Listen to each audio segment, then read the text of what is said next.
plummet. They're down into 8th position. And for Bay, it was the complete opposite. They were down the bottom for the first day. Then they had a great second day, turned it around. They're in 9th. You've got 2 teams that were on either end of the leaderboard that are now met together in the middle. Do they continue that transition? Does Bay keep going up, or does Division X keep going down? Regardless, we're going to find out right now as we kickstart weekend number 2, PCS3 Apac, match 9 of 24. We start with Erangel. Of course, we will be playing 2 matches of Erangel, then 2 matches of Miramar for this weekend. That will be the structure. And now we get to see how this is going to play out, because so far, Edge, over the first weekend, I gotta say, I just had PTSD flashbacks of PCS2. I will find out if that's going to continue here for weekend number 2.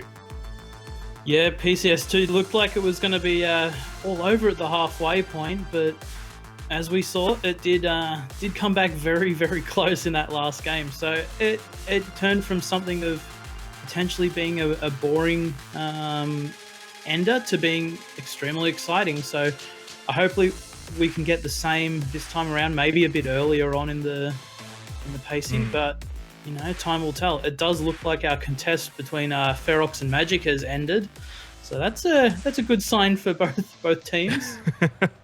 Don't you hate it when you lose the parachute battle for the vehicle? Magic Esports Sullivan going to win that one against Victim Rise, and now has to make the awkward run away. I believe it's Samoy from what I can see. Now, typically in this sort of situation, it's probably not worth the time to try and get this, because it's very easy. If you're a professional Edge, you know how to duck and weave and get away from these vehicles, and obviously help has arrived already.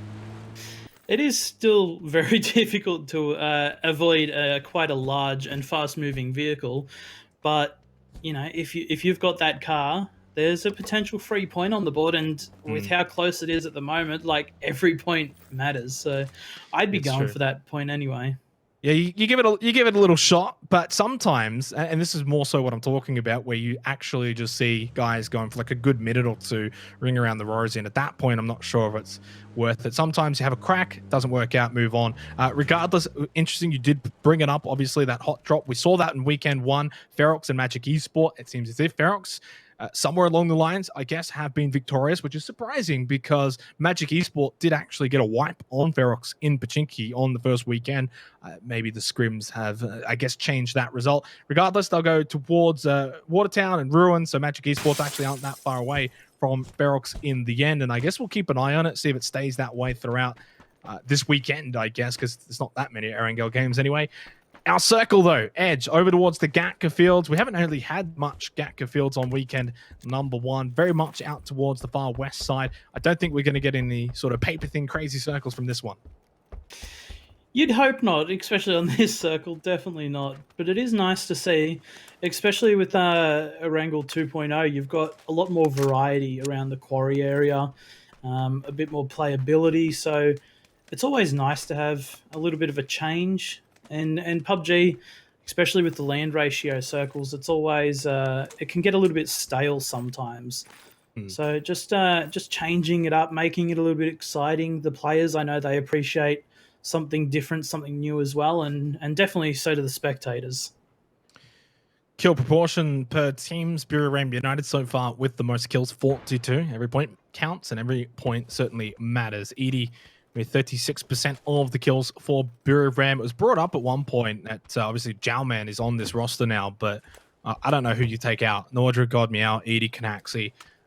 I don't know how Jowman gets into this sort of 4-man roster, but it's at least nice to know one of your backups is a very star player and an exceptional player for Bureau Ram in the wings. If you've got good chemistry and the player's not slumping in the frags department, why change it? It's all I mean, having a backup like someone like German is just only bolstering your team. Speaking about Bureau Ram, I know they're not on our screen anymore, but with this sort of circle, I don't know how much of the edge play they're going to get. Typically, they do like to play it around the edge of the circle, sweeping around, coming in late, taking fights late. This time, though, obviously Gatka, it's pretty wide, it's pretty open. They are going to be central, though. They're not going to be able to sweep the circle unless, of course, Phase 2, Phase 3 shifts away from them. I don't know if they guess that is something that's a bit of a hindrance to them, but I guess realistically, if you're a team that does like to play edge of circle, when you do get a center circle, you can't be too disappointed, right? Because you are basically getting fed. Yeah, that's right. It's just you're just going to have to adapt and play a little bit of a different play style. If you've got the feed, there's no reason not to take it. If you're someone like Buriram, you can potentially play it a little bit more adventurous, as I believe they do have a 1-1-1-1 split at the moment. So, they've got a lot of control, and if they don't get breached, they're probably going to have a pretty good time, I'd say. Mm. See Ferox on our screen, who did not have a good time on day number 1. Had a great time on day number 2, though. 29 points gained on day 2, Edge. Crazy. I mean, if they had had that 2 days in a row, they would have been sitting in the top 5. So that's kind of crazy to think about. Unfortunately, they only gained 4 points, though, on day 1. Great turnaround, and I guess maybe the expectations have risen a little bit here for weekend number 2 for Team Ferox, and if they can continue that good form. Yeah, and I think having that good second day is actually a really good thing for Ferox, because it basically just gives them that confidence that they know that they can actually put up numbers against these teams. They know that they're definitely capable. So if they've got the confidence, they know how to play, they know what they need to do, then they can potentially keep on putting out the consistency throughout the rest of the tournament. Very high northern rotation here for Fury, close by to Hydra Gaming. Team currently in 11th position, 41 points. Middle of the pack, which is not so bad, I guess, for Hydra Gaming. Their first outing for PCS in 2020, and they've been pretty good. In a way, I don't sense that they're going to be a team challenging for first, second, or third, but they could eventually net themselves a top 10 placing, which is always a pretty decent achievement at this sort of level, especially in your first time in PCS. Yeah, for first timers, I'd definitely be going for anything in the top 10. Would be an outstanding kind of result. I mean, all the teams here would be confident that they can put up the numbers against everyone else, but it's always a completely different battleground when you come out here and you're competing against them. There's a lot of things you don't know, and a lot of things you'll actually learn from just playing against all the different regions together. From the future, for those, I guess, maybe unaware, they have got a completely new lineup, but it is, of course, under the same banner that we've seen in previous PCS events. Mipin Zuzu, Gypsy Danger, Hexagon, and well, I'm just going with Triple X at this point. Jordan decided to go with 11165. I'm not sure if that's too easy to say. Whichever one you like, Edge, go for it, free reign. Fury, though, are going to start setting it up towards Everest, and I don't mind it here for this first circle. They can get some good Overwatch. They can sit here for the next minute, 10 seconds if they want, see what happens for phase number 2. They know they're getting in late, so they know pretty much most of the real estate in Gatka is already going to be taken. Yeah, that's right. I would just like to add on that old mate Triple X does look a bit like Vin Diesel, so I think the name is very fitting, but Fury does have quite a nice spot on top of Everest here. If they can keep everyone else away from it, they've got a lot of distance that they can see. They can scout out their next rotations, and they can get lovely spots moving forward in the game. Battle Arena Elites. Spoke about them in the pre-show. Bit of a slow start, but they, kind of like Ferox and a few others, have been able to find some new form. Even more so than Ferox, obviously they're on 10 extra points. Sitting in 9th at the moment, they are now in the top 10 for a team that, of course, achieved great things in PCS2. It wasn't the start they were looking for, but they picked up the pace, and while they're only 16 points behind Cerberus and Fury for that 3rd spot coming into this weekend, I think the goal for them, I'm going to give them a big one, is to get back in the top 5. It's definitely doable as well. Like, yeah. What, you've got 12 points away, 1 game, 2 kills, coming second with 6 kills. Definitely doable for Bay, and Bay's had a lot of success on their Erangel previously. When they get that space, they can do a lot of work with it, but they had been throwing away a couple of their games trying to third-party fights earlier last weekend. Current fight happening here, Victim Rise versus Division X Gaming, which Samoy's already been knocked down. He's out in the fields as well, so he's not really in a good position to be able to get revived. They could elect to try and throw some smokes, get to that position, but I think they're in a bit of trouble here. Division X Gaming have got a great position up on this hill. They can really look right down to Victim Rise, making it very difficult for them to push out of these warehouses, and if they go for the save, it could end up being a lot worse than it already is, where they can leave Samoy, get in their vehicles, and start heading down south, because that's where the next circle has moved here for phase number 2, more towards the Gatka Fields and certainly away from South George. Yeah, the problem for all these teams that are stuck in South George is the longer they wait, the harder it is to get into this circle. If you look at the mini-map now, or the map, you can see that every team is sort of already finding their spots. And for teams like Division X or VTR, they're literally just going to get stuck out on the edge. They'll probably be continuing their fight. And then as the game progresses, they might just get more and more stuck, not finding any sort of ground to play with. LG Divine just terrorizing this lobby so far over the first weekend, but right now all they're doing is terrorizing this wheat field, going around in circles, and a lot of teams around LG Divine's position as well, so they start to push onto this compound. 2 hands of Unicorn Cyber in here as well, and he's got a lot to deal with very quickly. JN will just rush in. Best 1301 also going to be eliminated by John, and LG Divine just make their presence known here in the Gatka Fields. They came in late. They weren't really in a good position for phase 1, but they've pushed hard here for phase 2, and they're going to get rewarded. 3 kills and a good position, and this is what makes them such a strong team. They set their mind to something. They're happy to breach a compound, whereas potentially a lot of other teams in this lobby edge wouldn't have made this play. They would have gone more for the edge, suspecting that the middle would have been unwinnable. And LG Divine are certainly a team that can win the unwinnable, annihilating Unicorn Cyber, the team in dead last. Second phase isn't generally a phase that you go for that early breach on. You want to try and generally get a compound that's free, that's non-occupied, but Divine are obviously playing with a lot of confidence right now, so they're willing to make these risks. They know they've got the talent on their team. They've had a little bit of a roster change, and I'm guessing they're even more confident than they were previously. That's a scary, scary thought if they are more confident than they were in PCS2, because, well, they haven't really changed their play style up too much, I guess, since then, but definitely reinvigorated with Jun coming into the lineup. And even they would be aware that despite the fact that they won PCS2 Apac, they didn't probably win it in the style they would have wanted to win it, especially with how much they were leading the lobby at certain points, 60, almost 70 points around the halfway mark of PCS2 Apac. Only for that to all come crumbling down and winning on a tiebreaker. 33-point, though, that is now the lead for LG Divine after getting those 4 kills, and they are very, very close to already breaking triple digits, as we are also very close now to phase number 3. And it does benefit Buriram United, who have a 2-2 split. There was someone, it's Canaxi, who was driving towards God Meow. Now he's just done a quick little U-turn, going straight back, because that's the compound you're going to want to stay at with Nordra. In fact, I think Edie and God Meow are going to get the call over. They're going to take that 2-2 split away, bring them on over. And I don't mind it, considering I think that God Meow's current position edge is probably going to be quite vulnerable to those teams out west, and they're going to want to breach onto something. Absolutely, and it looks like Fury now is going to have to be very careful as Division X coming in extremely close to him. It looks like they're going for the breach onto the compound. Fury with the 2-2 split and actually losing insight straight away from Canaxi from afar is not good. But Fury's Waikiki and Ronan come in and pick up 2 for themselves. Division X gets 1 onto Ronan, and it's Waikiki trying to pick up the pieces now. So Flood's got a lot of work to do for himself, being the lone survivor left in this building, and he's taken out by the molly. Wow. So this isn't how Fury envisioned their split going.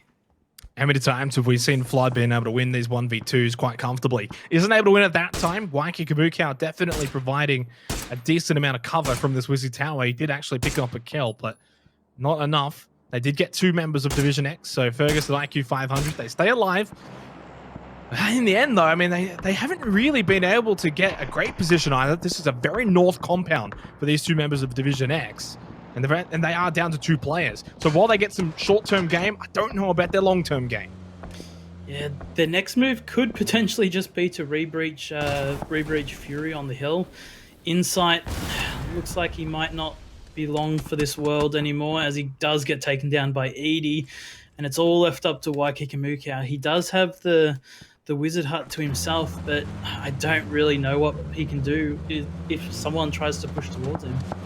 Moving on as we watch Purple Mood Esport now out in the west. They're not quite in the circle just yet, and pretty much gatekeeping them is going to be Magic Esport. Sharper making their push as well, and they're going directly beeline towards Wacky Kamukau. He might be able to get one or two at best. Doesn't quite get the initial one though, and that's really what he needed. Unfortunately for Wacky Kamukau, cops are back to the base, and for Fury, they go out in second last place here to start the night. Not ideal for one of the favored teams to be able to catch up to LG Divine. That was one of the most perfect bike bails I've ever seen. He knocked himself in the process, but he did get the kill onto Wacky Kamukau. So that's a pretty flawless fight, if you ask me. Purple Mood do move into this compound. It is a pretty high tier compound. It's got a lot of space. You get a lot of vision and can see what you need for the next zone. So they're in a decent spot. Magic don't have any kills yet, so slow start for them. But our next circle will be coming out very, very shortly. He's number 4, and it goes right on top of LG Divine. Not a surprise to see that. This is one of those circles, though, where, you know, for phase 4, it's not so much really it's a feed on LG Divine, but they work to get to that position. Buram obviously in a good spot. Purple Mood, who took the old compound of the 2-2 split of Buram, and Sharper Esport at that Wizzy Tower. I think that's a really good position too, because it's on that hill, quite elevated. They are going to have to deal with Hydra Gaming, Magic Esport, Division X, those teams towards the north that will come in. But I think if Sharper Esport can keep their 3 remaining players alive towards the end, hold that Wizzy Tower by the end of phase 4, they'll be in a really good position as Bryn's knocked down by 80.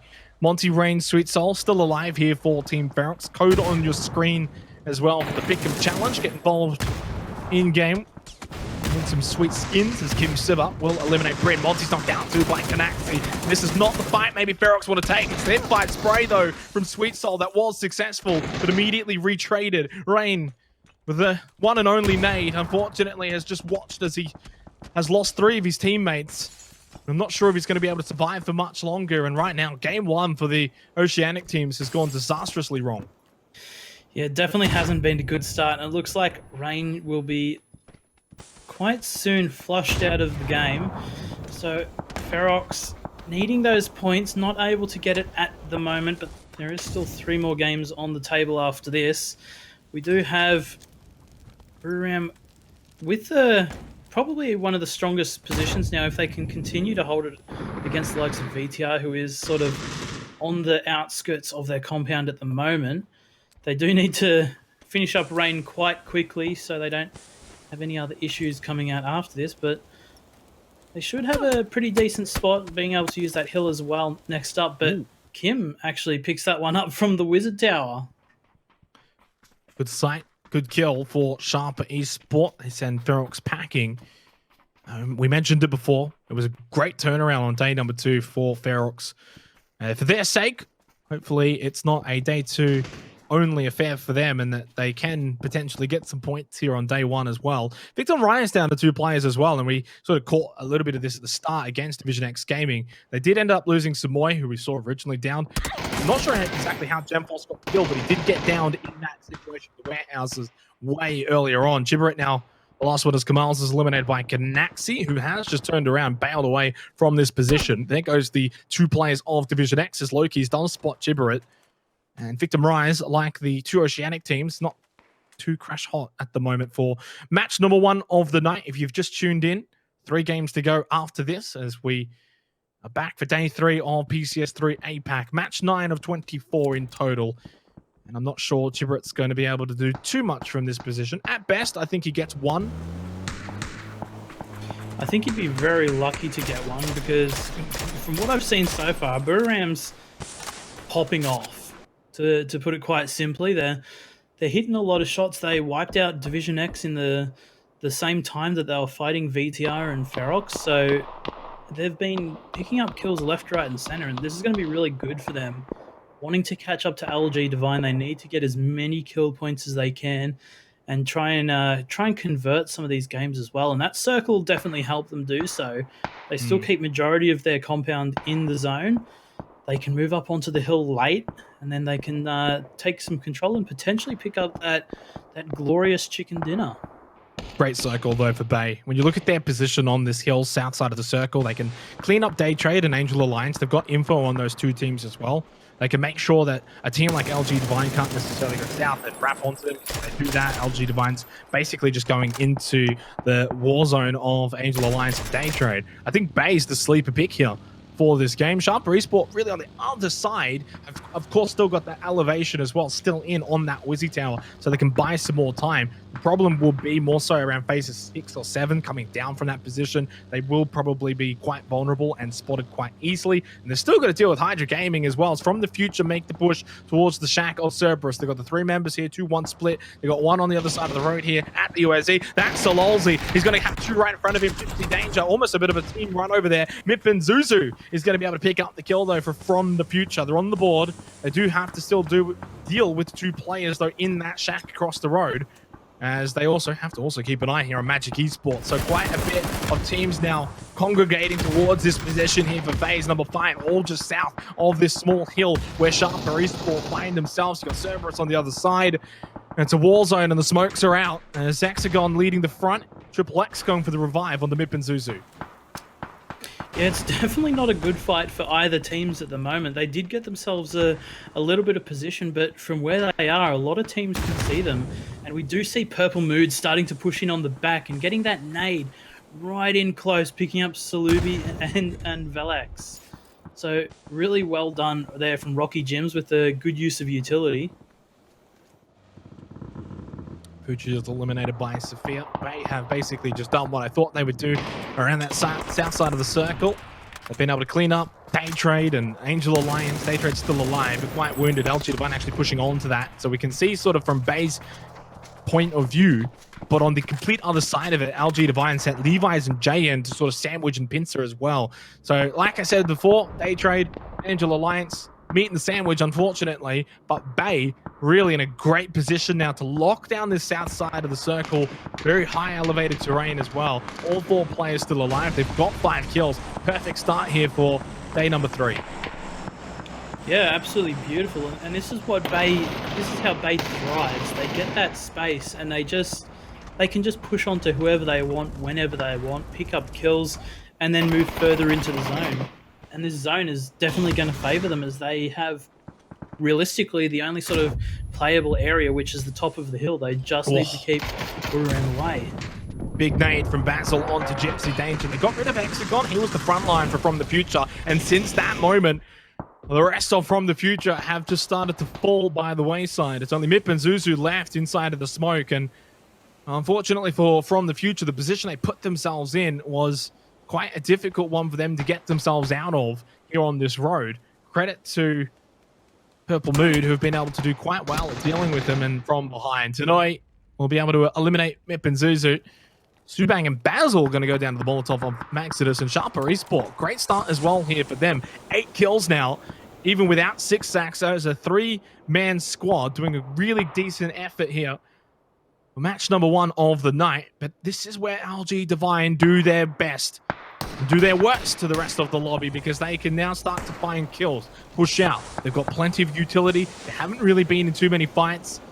They can now push out quite freely, look to third party, the likes of Sharper Esport, Hydra Gaming, Purple Mood. If they do that though, they do, I guess, keep their south side quite vulnerable to Bay. We'll see how it plays out from here. They might go more so for position, but this spot right here on your screen, they stay around here. Bay will have the higher elevated position from the south side and should be able to look down. And it's Mickey who does get the knock onto Namc. Jun knocked by Sophia. There you go. From the south side, they get involved, and I don't think LG Divine were prepared for it.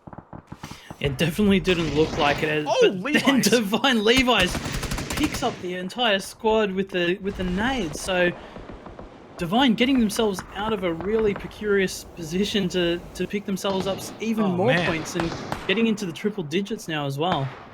3K nade from Levi's for LG Divine. That gets them to 102 points. They've cracked triple digits already after 9 games played. They also get the revive from Namc. They lost 1. They lost Jun, but they've got 3 alive here. The only teams that have got all 4 up, Battle Arena Elites and Purple Mood. Bay with 7 kills, 5 of them to Sophia, who seemingly found some of his old form here for PCS3 Apac. Still, a lot of the battles up north. Maximus inside of these smokes, or at least in between the two smokes that are plumed. One in front of him, one behind him. He's got no teammates, though. He's got 4 enemies in front. He has no frag grenades, though, to try and get 1 or 2 all at once. Decent spray inside of the smoke. Does catch Los Santos. Needs 3 more. Fortunately, doesn't have anyone pressing down on him from behind. He gets Boss Sense too. That's 2 down, 2 to go. But Maximus still just spraying into the smoke, and he's been pinpoint perfect so far. Circle goes south, but it's Rocky Gems who does push out, does get the frag, and does eliminate Sharper, but not before Namc throws a nade from quite a far distance that does get the knock on a Rocky Gems, eliminates Boss Sense, stealing that kill away, as Bay now push on to Buriram United. Absolutely beautiful play there from LG Divine, but Bay sneaking up closer. Sophia not wanting to take that fight by himself just yet, as his teammates are a little bit far away. Buriram definitely not the kind of squad that you'll come in comfortably trying to 1v3, but Sophia picks up the beautiful nade onto Edie and the Molotov to potentially flush that out as well. So this might be a really good opener for Sophia to just pick up his pants and run it in. Oh man, what a stick to get that save. I think Bay will obviously be aware of this, that the revive has taken place. No more nades either for Sophia. You can question the fact as to why you wouldn't push that, but I think it's a smart play in the end. They've got the better ground position, a little bit more elevated than Buriram United. And you can see Jukesy and Hall from the back don't want to give up that top of the hill to a team like LG Divine, and they can of course see quite a lot from there. The seat spot from Rocky Gems unsuccessful, and MC just going to be gifted another couple of kills. Levi's as well in the kill feed. It's 11 kills or so now for LG Divine. What a game here for match number 1. Buriram United, I'm not sure what they've just sent it into. It's hell basically on earth for them as they went from one fight to another. And this one, all they've done is just feed the points over to the team they're trying to catch. They moved away from Bay, over to LG Divine. 14 kills, a slaughterfest. But can they get the chicken dinner from this position? I don't know. And then Loki's gets the knockdown onto Levi's as well. Sophia in hot red form gets the knockdown onto J-End. Namc in a 1 versus 4 down at the bottom of the hill. I think Battle Arena Elite are going to pick up their first chicken dinner of PCS3 Apac from here. Yeah, it's looking really good for Bay at the moment, and Sophia will pick up that last kill onto Namc. So absolutely ripper of a game from Bay there. But I'm so surprised at just how many teams last minute play just had to send it into Divine. They just picked up so many free kills.